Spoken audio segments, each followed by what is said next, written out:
भोपाल की अवधपुरी कॉलोनी में अलका नाम की एक 23-24 साल की लड़की रहती थी। 2020 में उसकी शादी हुई जो पूरी तरह अरेंज मैरिज थी। शुरू में सब ठीक था, लेकिन 2021 में कुछ विवादों के कारण दोनों ने आपसी सहमति से तलाक ले लिया। अलका अपने पैरों पर खड़ी हो गई और प्राइवेट बैंक में क्लर्क की नौकरी करने लगी, लेकिन दिल में हमेशा किसी पुरुष साथी की कमी महसूस होती रही। धीरे धीरे समय बीतता गया और 2024 आते आते अलका ने तय किया कि अब उसे सही जीवन साथी की तलाश करनी चाहिए।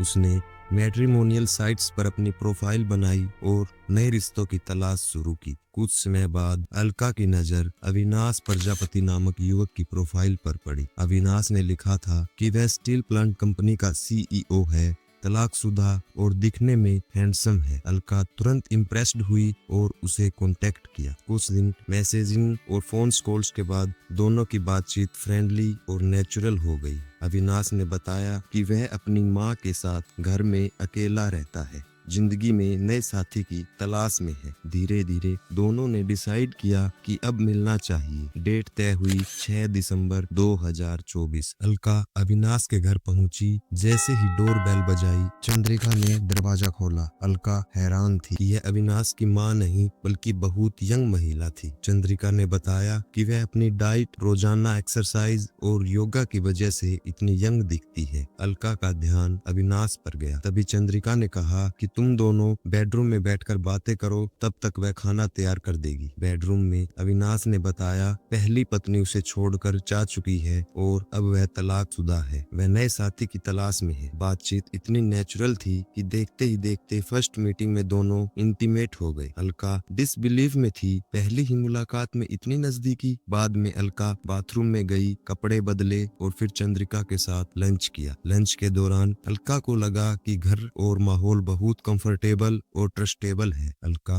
और अविनाश रेगुलर फोन कन्वर्सेशन में थे। अलका ने कहा, मुझे तुम पसंद हो, मैं तुमसे शादी करना चाहती हूँ। अविनाश ने कहा, मुझे भी लाइफ पार्टनर चाहिए, मेरी पहली पत्नी ने मुझे छोड़ दिया, मैं तैयार हूँ। कुछ दिनों बाद अविनाश ने बताया कि उसने नया बिजनेस स्टार्ट किया है और इसके लिए लगभग 50 लाख रुपए चाहिए। अलका ने अपने पास्ट सेविंग्स और ज्वेलरी बेचकर लगभग 45 लाख रुपए उसे दे दिए। अब उसका पूरा भरोसा अविनाश पर था, लेकिन जैसे ही पैसे मिल गए अविनाश का व्यवहार बदल गया। वह कम बात करता और शादी का कोई प्रॉमिस नहीं करता। अलका बार बार पूछती रही, क्यों ऐसा हो रहा है? अविनाश ने कहा, मैं तुमसे शादी नहीं करने वाला, यह सब झूठ था। अलका का दिल टूट गया। वह तुरंत अविनाश के घर गई और चंद्रिका को सारी बातें बताई। चंद्रिका हंसी और बोली, मैं अविनाश की मां नहीं, उसकी बीवी हूँ। अब अलका को पूरा सच पता चला। दोनों ने मिलकर प्लान बनाया ताकि अलका से पैसे और इंटीमेट लिवरेज लिया जा सके। अलका समझ गई थी कि यह पहली बार नहीं है। अविनाश और चंद्रिका ने पहले भी कई डिवोर्स्ड महिलाओं से इसी तरीके से पैसे ठगे हैं। अलका ने कहा कि वह पुलिस के पास जाएगी। तभी अविनाश ने कहा, इंटीमेट मूवमेंट वीडियो चंद्रिका ने रिकॉर्ड किया है, अगर वह पुलिस रिपोर्ट करेगी तो वीडियो वायरल कर दिया जाएगा। डर के कारण अलका कोई कदम नहीं उठा पाई। कुछ दिनों बाद उसने डिसाइड किया कि वह पैसे वापस लेने की कोशिश करेगी। वह अविनाश के घर के पास पहुंची, तभी उसने देखा एक महिला उसके घर से निकल रही है। अलका ने उसे फॉलो किया और बात की। पता चला कि उस महिला से भी अविनाश ने यही स्कैम किया था। दोनों ने मिलकर पुलिस में रिपोर्ट दी। तुरंत केस दर्ज किया गया। जांच में पता चला